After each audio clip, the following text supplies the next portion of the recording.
Dada zangu, sisi wanaume hatutakiwi kurogwa kwanza ndo tuingie katika swala zima la ndoa. Yaani usimroge mwanaume kisha ukatarajia ndoa. Wallahi na kuapia hautakuwa na ndoa.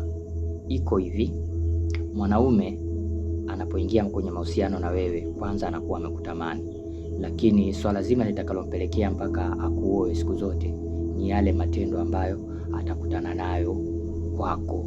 Hayo ndio atakayomfanya uona kwamba huyu ananifaa, huyu ni heri ni muoe, huyu ndiye mke sasa.